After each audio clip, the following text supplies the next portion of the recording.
بسم اللہ الرحمن الرحیم۔ پروگرام اسلام معاشرہ ود ملک نسیم لے کر آپ کی خدمت میں حاضر ہوں۔ میں آپ سب کا ممنون ہوں، آپ میری حوصلہ افزائی کرتے ہیں اور اس کار خیر کو آگے تک بڑھاتے ہیں۔ میں پہلے بھی کئی مرتبہ درخواست کر چکا ہوں کہ میرے اس پروگرام کا مطلب محض اس معاشرے میں جو چیزیں مجھے اچھی نہیں لگتیں یا وہ واقعتاً ہی خراب ہیں ان کو اجاگر کرنا ہے۔ آپ سب سے اپیل ہے کہ آپ اس معاشرے کا حصہ ہیں۔ خدا را آپ سب ہمت کریں، اپنی اپنی آواز اٹھائیں اور کوشش کریں ہم اس معاشرے کو بہترین معاشرہ بنا سکیں۔ حضرت عمر رضی اللہ تعالیٰ عنہ کی مثالیں آپ سنتے ہیں، ان کے دور حکومت میں کیا تھا، اور آج ہم ان کو بنیاد بنا کر باتیں تو بہت زیادہ کرتے ہیں، لیکن عملی طور پر اگر آپ کسی حکمران کی مثال مجھے دے دیں کہ جی فلاں حکمران جو آیا ہے اس نے حضرت عمر رضی اللہ تعالیٰ عنہ کی بالکل اسی طرح پیروی کی ہے جس طرح وہ اپنی حکمرانی کرتے تھے، لیکن ایسی کوئی مثال میری نظر میں نہیں، اور یقیناً آپ نے بھی اس کی مثال نہیں دیکھی ہوگی۔ لہذا حضرت عمر رضی اللہ تعالیٰ عنہ خلیفہ وقت تھے، تو ان کے دور میں مال غنیمت اور جزیہ کافی اکٹھا ہو گیا، تو حضرت عمر رضی اللہ تعالیٰ عنہ نے اپنے شورا کو بٹھایا اور ان سے مشورہ کیا کہ مال بہت زیادہ ہو گیا ہے، اس کو اپنی رعایا کے اوپر کس طریقے سے خرچ کریں تاکہ یہ مال غریبوں، یتیموں، مسکینوں تک پہنچ سکے۔ تو اس میں ایک پالیسی وضع کی گئی کہ جو بچہ بھی پیدا ہوتا ہے اس کا جو ہے فنڈ ہے یا اس کا جو آپ کہہ سکتے ہیں کہ پیکج ہے اس کو دیا جائے تاکہ وہ اپنے والدین پر بوجھ نہ ہو اور بوجھ نہ بنے۔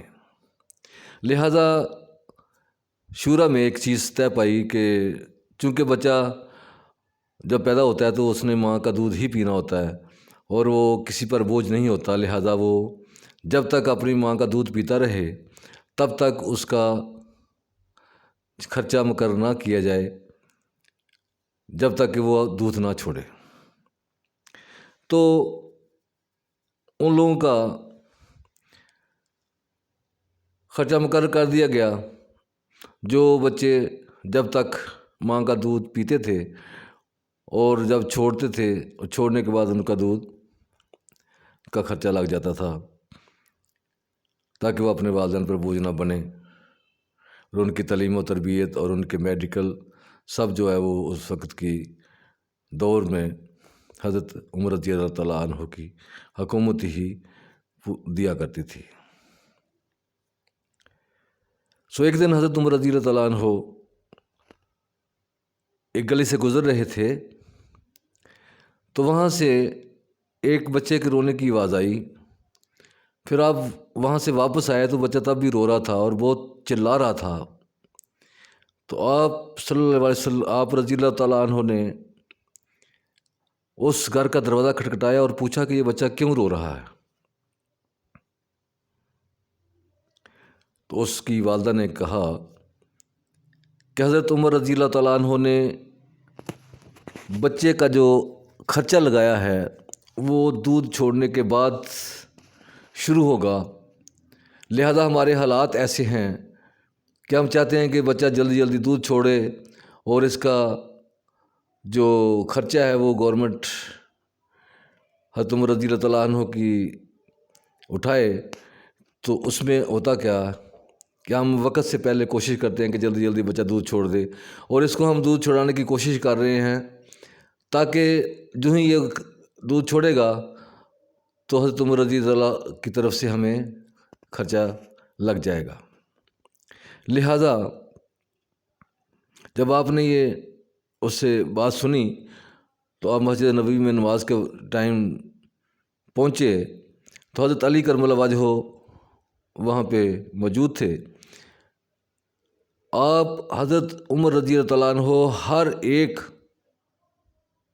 مسجد نبوی کے پلر کو دیکھ کس سے لپٹ کر رو رہے تھے اور روتے جا رہے تھے۔ حضرت علی کرم اللہ وجہہ نے عرض کی یا خلیفہ وقت کیا معاملہ ہے عمر، کیوں رو رہے ہیں آپ؟ فرمایا عمر میں اللہ کو کیا جواب دوں گا،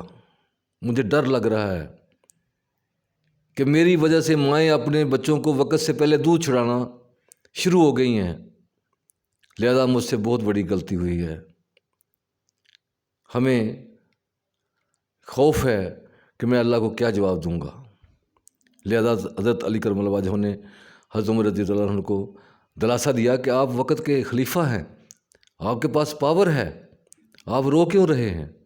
آج سے پہلے یہ بات آپ تک نہیں پہنچی تھی، ابھی آپ کے پاس پہنچ چکی ہے، آپ بہت اداس ہیں، آپ فوری جاری کریں کہ بچہ پیدا ہوتے ہی اس کا خرچہ لگا دیا جائے گا تاکہ مائیں دودھ نہ چھڑائیں۔ تو آپ نے پہلی ہی مجلس میں اعلان کیا کہ آج کے بعد بچہ پیدا ہوتے ہی اس کا خرچہ حکومت کے ذمے ہوگا، اور وہ جب تک بالغ نہیں ہو جاتا تب تک حکومت اس کا خرچہ ادا کرے گی۔ لہٰذا یہ حضرت عمر رضی اللہ تعالیٰ عنہ کے دور کی ایک چھوٹی سی مثال ہے۔ اسی دور میں آپ ایک بازار سے گزر رہے تھے، ایک گھوڑے پر بیٹھے ہوئے تھے، جا رہے تھے، دیکھا ایک بوڑھا انسان، ایک بوڑھا آدمی، اور وہ بھیک مانگ رہا تھا۔ آپ نے اس کو پہچان لیا کہ یہ آدمی تو ہمیں جزیہ دیتا تھا، یعنی کہ ٹیکس دیتا تھا، اور آج یہ مانگ رہا ہے۔ تو آپ گھوڑے سے نیچے اترے تو پوچھا کہ آپ مانگ کیوں رہے ہیں، کیا وجہ ہے؟ تو بوڑھے نے کہا کہ جب میں کماتا تھا، جوان تھا، میرے اندر طاقت تھی، تو میں محنت کرتا تھا اور میں عمر کی حکومت کو جزیہ دیتا تھا، لیکن آج مجھ میں اب یہ حالت ہے میری کہ میں اپنی خوراک کے لیے بھی پیسے کما کر نہیں کھا سکتا، اس لیے مجھے مانگنا پڑ رہا ہے۔ تو حضرت عمر رضی اللہ تعالیٰ عنہ نے انہیں اس کو اپنے گھوڑے پر سوار کیا۔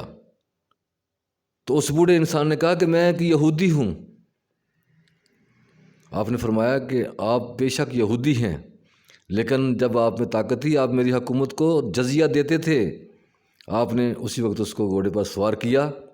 اور اس کو لے کر بیت المال میں آئے اور کہا کہ یہ بوڑھا آدمی جب جوان تھا ہمیں جزیہ دیتا تھا، آج یہ معذور ہے، اب ہمارا فرض بنتا ہے کہ اس کا جزیہ، اس کا خرچہ مقرر کیا جائے اور اس کو اس کا خرچہ دیا جائے، اس کا خرچہ اٹھایا جائے، اب ہماری ذمہ داری ہے۔ تو اس یہودی کا آپ حضرت عمر رضی اللہ تعالیٰ عنہ نے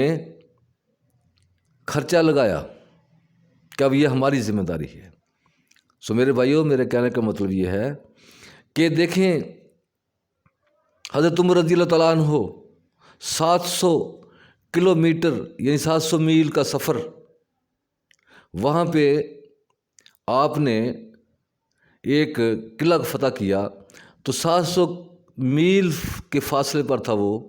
تو آپ اس کا کنٹرول لینے کے لیے جب وہاں پہنچے یا جانا تھا تو آپ نے اپنی حکومت میں سے کیا چیزیں سفر کے لیے لیں؟ ایک اونٹ اور ایک ملازم، اور ساتھ سفر کا سامان، اور سفر کے سامان کو اگر اونٹ پر لوڈ کرتے تھے تو ایک آدمی کے بیٹھنے کی گنجائش ہوتی تھی، اونٹ پر دوسرا نہیں بیٹھ سکتا تھا۔ تو حضرت عمر رضی اللہ تعالیٰ عنہ نے اپنے غلام کو حد مقرر کی کہ ایک وقت میں ایک ہی سوار ہوگا اونٹ پر، اور دوسرا جو ہے نا اس کی لگام پکڑ کر آگے آگے چلے گا۔ لہٰذا آپ رضی اللہ تعالیٰ عنہ آپ نے سفر کی طرف گامزن تھے، تو کچھ ٹائم آپ سوار ہوتے اور غلام جو ہے وہ آپ کے اونٹ کی لگام کو پکڑتا، اور چلتا۔ اس کے بعد غلام جو ہے وہ اونٹ پر بیٹھتا اور آپ اس کی لگام کو پکڑ کر آگے آگے چلتے، یہاں تک کہ جس مقام پر پہنچنا تھا وہاں پہ لوگ، اس شہر کے لوگ اکٹھے ہوئے کہ خلیفہ وقت آ رہا ہے، خلیفہ وقت آ رہا ہے۔ انہوں نے تو وہ شان و شوکت دیکھی ہوئی تھی جو اس سے پہلے خلیفہ وقت یا وقت کے حکمران اختیار کرتے تھے، لہذا وہ بہت خوش تھے کہ خلیفہ وقت آ رہا ہے، پتہ نہیں کس طرح وہ دھوم دھام سے آ رہا ہوگا۔ تو جب لوگوں نے دور سے دیکھا تو مٹی اڑ رہی تھی، مٹی گرد و غبار اڑ رہا تھا، اور حضرت عمر رضی اللہ تعالیٰ عنہ کے لگام پکڑنے کا وہ ٹائم تھا، اس کا نمبر تھا کہ آپ کی باری آ گئی، کہ آپ شہر کے نزدیک آ رہے ہیں، لیکن آپ کی باری کیا ہے کہ جو غلام ہے وہ اونٹ پر بیٹھا ہوا ہے اور آپ اس کی لگام پکڑ کر آگے چل رہے ہیں۔ تو جب وہ شہر کے نزدیک پہنچے تو انہوں نے دیکھا کہ ایک اونٹ ہے اور مختصر خوراک کا سامان ہے جو اونٹ پر رکھا ہوا ہے، اور ایک آدمی نے آگے سے اونٹ کی مہار کو پکڑا ہوا ہے اور وہ چل رہا ہے۔ جب آپ شہر میں داخل ہوئے تو لوگوں نے کہا کہ خلیفہ وقت حضرت عمر رضی اللہ تعالیٰ عنہ کہاں ہیں؟ تو اس وقت غلام جو ہے وہ اونٹ پر سوار تھا، اور جو خلیفہ وقت تھا وہ اونٹ کی مہار پکڑ کر چل رہا تھا پیدل، اور مٹی اور گرد و غبار سے آپ کے کپڑے اور آپ کے جسم پر پڑے ہوئے تھے۔ آپ کا جسم جو ہے وہ مٹی گرد و غبار سے ابرآلود تھا۔ میرے بھائیوں، یہ ہیں عمر۔ آج ہم مثالیں دیتے ہیں کہ حضرت عمر رضی اللہ تعالیٰ عنہ کے دور کی باتیں، آج آپ جتنی اصلاحات ہیں، نہری نظام ہے، یہ 30,000 مربع 3 بر اعظموں کے وزیر اعظم اور خلیفہ کی بات کر رہا ہوں، یہ مکران تک، بلوچستان کے مکران تک آپ فتح کر چکے ہیں، یہ فاتحہ ہیں، 3 بر اعظموں کا خلیفہ ہے یہ، جس کے پاس سواری کے لیے ایک اونٹ اور ایک غلام۔ آج ہم کس طرح شاہانہ انداز سے گاڑیوں پر چلتے ہیں، اور کتنی کتنی گاڑیاں ہمارے پروٹوکول میں ہوتی ہیں، اور 700 کلومیٹر کا سفر تھا۔ میں یہ باتیں اس لیے آپ سے عرض کر رہا ہوں کہ یہ چیزیں آپ سوچ رہے ہوں گے کہ یہ خاصتاً کوئی مذہبی بات ہے۔ میرے بھائیوں، ہم اپنے حکمرانوں کو چنتے ہیں، ہم چنتے ہیں، لیکن ہم نیک سیرت اور اچھی شہرت کے مالک کو اپنا ووٹ کاسٹ نہیں کرتے، اور امید کیا رکھتے ہیں کہ ہمیں حضرت عمر رضی اللہ تعالیٰ عنہ جیسا حکمران ملے۔ لہذا ایسا نہیں ہو سکتا، کیونکہ ہم بنیاد جو ہے وہ اپنے مفادات کی خاطر یا اپنی غیر اسلامی سوچ سے بنیاد رکھتے ہیں۔ یہ کیسے ہو سکتا ہے؟ اگر آپ اپنے ملک کے حالات کو دیکھیں تو آپ کو اندازہ ہوگا کہ یہ وہی حکمران ہیں جنہوں نے ہمارے ملک کے ساتھ کیا سلوک کیا ہے۔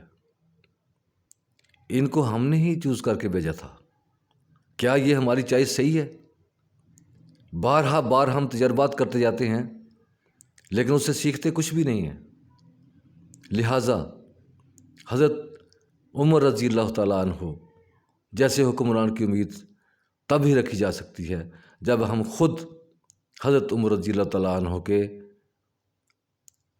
نقش قدم پر چلیں۔ تو یہ